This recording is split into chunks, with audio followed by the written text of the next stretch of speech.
Alrighty, guys, I'm Morthadon, and we are here for Boruto episode 43.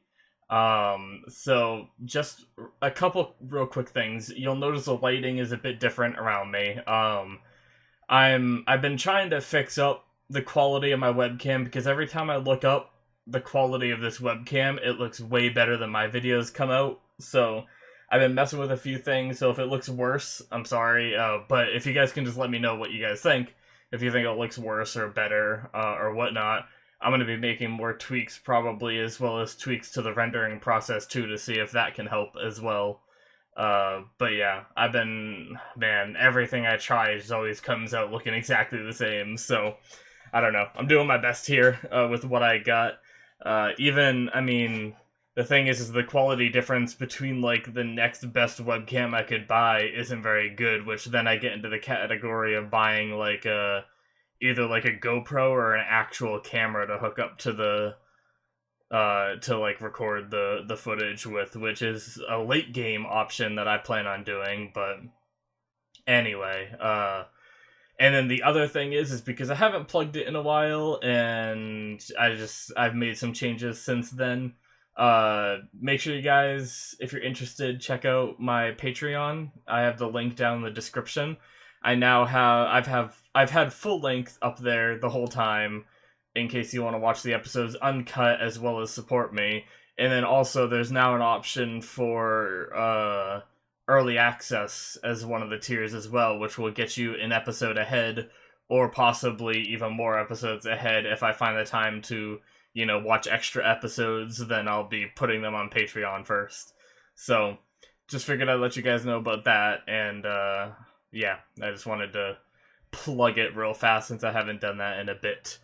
But that being said, let's talk about episode 42. Now, it has been a bit since I have recorded Boruto, since I recorded ahead of time a few weeks ago, so it's been a couple weeks. And I'm going to try to remember what happened. I'm pretty sure it was a fillery episode, if I'm not mistaken. Right? Because I know we had that whole little mini arc where they went out to the village on their first mission, and that was cool. And then I feel like there was one episode in between that was sort of filler-ish, but I can't remember what it was about at all. Holy crap. Well, shoot. um, Alrighty, well, I guess we're just gonna jump into this next episode. Hopefully, I don't think I forgot any main story stuff. I think it was just fillery type stuff, and I might remember as the episode goes on, things might click. So sorry about that, guys. I thought I'd be able to remember, but I should have done some recap, like skim through the episode before this. Anyway, let's jump into the episode. So, like usual, guys, are going to go down into the description below. There's going to be a Vimeo link. That's where you will find the reaction. I put them up there to make sure that they don't get taken down, because this method is slightly more annoying for you guys. I apologize. You just have to click one link to get there.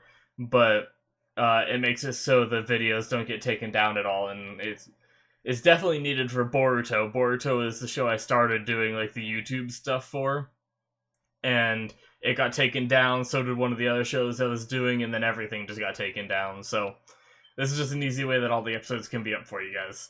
Anyway, so go ahead and click that Vimeo link right now, guys. Alrighty, so that is the end of episode 43. It was a pretty good one. Definitely setting up for some further conflict. Unfortunately, the little bit of a fight scene we got wasn't really a fight scene. Too much. Boruto had a good plan, but as we saw from the red or pink-haired guy, he's a few steps ahead. He's, good at strategizing, since it kind of demonstrated that with the shogi.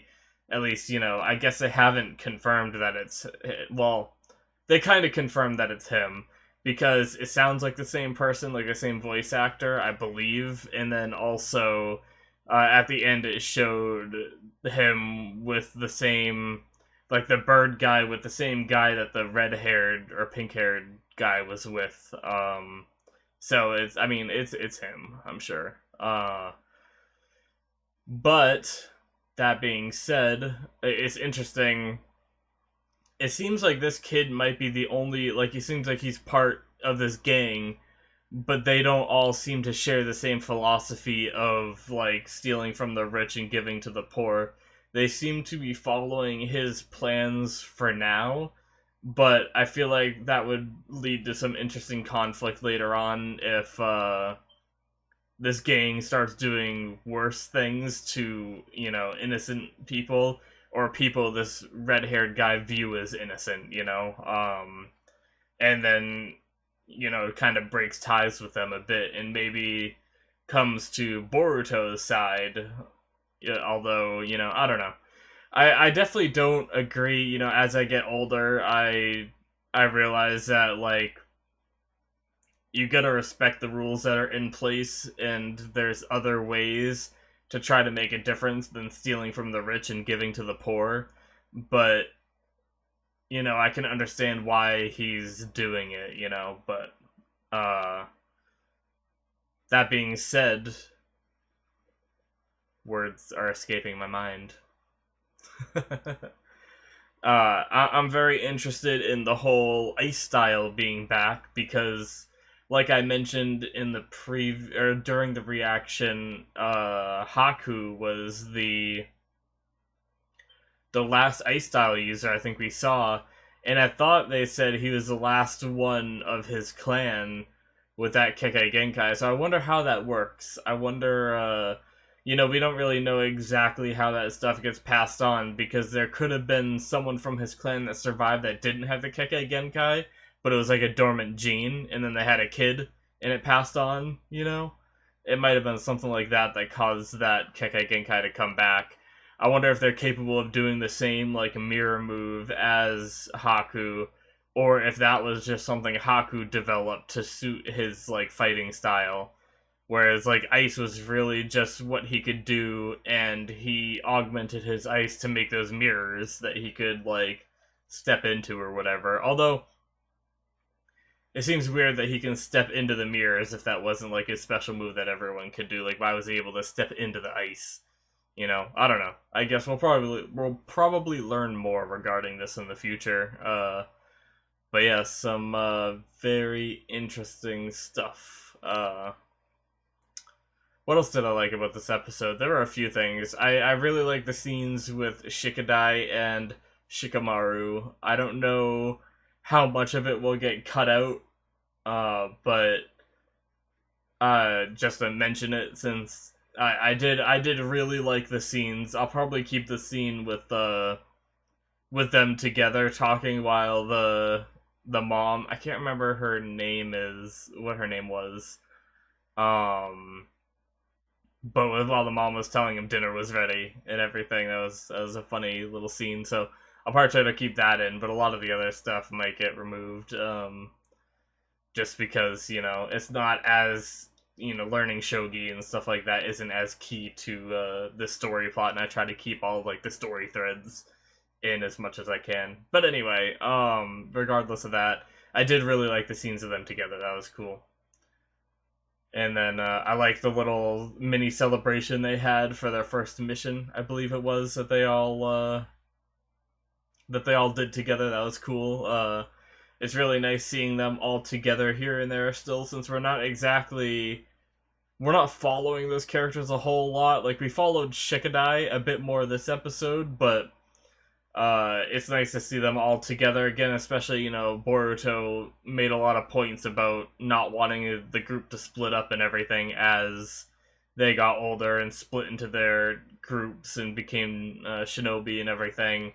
And, it's nice to see that Boruto's worries are kind of resolved a bit because they're still spending time together and all that. They're still friends. So, but yeah. What else about this episode was good? It kind of felt like, I'm not gonna lie, it felt a little bit like a leap, with, what's her face? Sarada. I don't know why I couldn't think of her name right away. with Sarada's thing, like, she saw the frozen flower and just instantly, like, knew it was a Kekkei Genkai for ice. Did they hear about that in their, like, history books? Like, they know about Kekkei Genkai, I understand that, but did they hear about the ice one, or were they just assuming that ice is possible, you know? Um, but that's interesting. I get maybe it wasn't too much of a leap. I mean, they're smart kids. I don't know. Who knows? But convenient for the plot that she saw that one frozen flower and instantly. Well, I guess they did talk about it later, so she might have thought about it for a while too. But pretty close to instantly was just like, oh, ice style, yeah, makes sense. I don't know. But yeah, the oh shoot, I kept something recording that I didn't mean to. Oopsie daisy. Oh well, not that big of a deal. But yeah, I mean, if I skip through some of this stuff, I think that mainly like was what I wanted to talk about. I mean, hmm. Yeah, I mean, I don't know. I like the little bit of strategy we saw in this episode because I'm always a fan of strategic maneuvers and seeing this. I'm just gonna call him the red haired dude. Uh, Using someone as like a hostage with paper bombs. To go out and do the deal instead of him. Pretty smart move. I wonder if he knew that someone was onto him or if he was gonna do that. Like, if Boruto wasn't involved in this at all, was that something the red haired dude was gonna do anyway? Or did he get tipped off because he, like, saw Boruto going up to that graffiti wall or something and was like, oh, I better play it safe? Or something like that, or had some kind of intel on what was going on. I don't know. Interesting. I am curious about that, but I'm always a fan of like strategy stuff. Obviously, this I like it when it's on the good guy's side. And Boruto's plan was pretty good too. I mean, uh, cloaking himself and going for the trade. I guess it makes sense. I wonder. I had a feeling during the episode. I was curious if Boruto, with the way he was acting, if he was going to talk to his dad about that village, but he never ended up doing that. I wonder if he's going to do that in the future, because that's just like a poor village that is struggling, and it seems like they couldn't have gone too much farther out of the Leaf Village, right? Like, how far could they have strayed to make this deal? I don't know. I mean, they do have trains, so maybe they could have gone far. But I feel like this is probably in like the Leaf Village's like domain to take care of, and these people are obviously struggling a bit. So I thought Boruto might talk to his dad. Like I said, maybe he still will in the future. I don't know, but yeah, very interesting. It definitely like that's what I want to talk about a bit, actually. It's funny how we had all kinds of in Naruto. We had all kinds of conflicts with other villages. That was always a thing. But since it's peacetime, we see all these like internal problems that arise, and that's kind of the. It's funny because that's a similar kind of thing that happens in our society. Like, we're not really at war right now, and everything's relatively peaceful. I mean, obviously, there's like ISIS and all these other bad things out there, but for the most part, we don't have any like large scale conflicts going on. And now there's all kinds of like weird, like mediocre issues that are being brought up. That I feel like we only I've always felt this way, and I could be wrong. It's definitely my opinion, and I don't want to start any kind of like large scale debates or anything or piss anybody off, but I feel like people get bored when they don't have like the wars to argue about, when they can't be like for war or against war and debating that. I feel like people just need to find another thing to complain about, and that's where we bring up all these, like, the whole, like, gender neutral and all these different things that are very strange to me to argue about. When everything's like peaceful and happy, why do you get to make something out of nothing? Is essentially what I feel about it. But you know, that's just human nature, I suppose. We always need to have some kind of conflict you know, to be for or against. Maybe it gives people meaning. I don't know. But I've always thought that was interesting, and it's funny how they're bringing that into the show a little bit. How they're in peacetime, so now it's just all kinds of like internal conflicts they have to deal with, and people are so. Before I felt like there wasn't anybody insanely rich back in the old series, but now, like, that industry has thrived in this world. We have the rich and we have the poor, whereas before it was like, there might have been poor before, but then there was, like, decently wealthy, like, all we really saw in Naruto was like, shinobi, for the most part. Like, we saw some lords every now and then, and you could probably assume they were rich, but yeah, it's just some interesting philosophy they're bringing into the show. So I'm looking forward to finding out more about this arc and where it goes. I'm wondering if the gang will end up doing more evil things and make the red-haired guy question his allegiance to this gang. Because that one, like, white-haired guy in, like, the tent or whatever he was in at the end did not seem like the most friendly guy. He seemed like he was temporarily going on board with the red-haired guy's plans, but I think as soon as they have, like, an idea that deviates, there's going to be a breakdown there. So I wonder if that prediction will come true, and all kinds of stuff. So thanks for watching, guys. I think I'm going to call it there. I mentioned Patreon at the beginning of the video, so I won't go into depth about it again.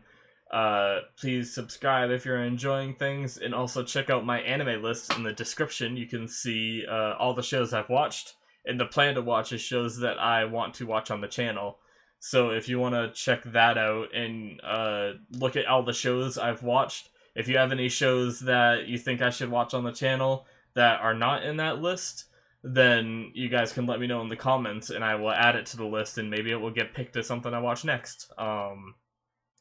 It definitely won't be in the Boruto slot, because the Boruto slot is going to be going on for a very long time, but I have other slots for shows I watch, like Reincarnated as a Slime is going to end eventually, and I think I'm going to keep the rewatch series I'm doing of My Hero. It's eventually going to turn into a reaction series of it once I catch up to where I left off. And then after that, that slot will be something I think I'm going to keep as well. And I might be opening up more slots in the future. I think I'm going to have more time, and I'd kind of like to invest more time into the channel. I've been trying to make things better. I've updated my cover art on YouTube, even though it's nothing fancy. It's nice and simple, and it's different from the gaming-related one I had before. And then I'm also did some changes to my Patreon cover art as well. And I'm basically slowly updating with that as new shows start. I'm creating a whole nother wallpaper to add to that, and eventually that whole banner will be full that I have up there, which will be pretty neat. But yeah, anyway, guys, thanks for watching. I will see you in the next one. Bye-bye.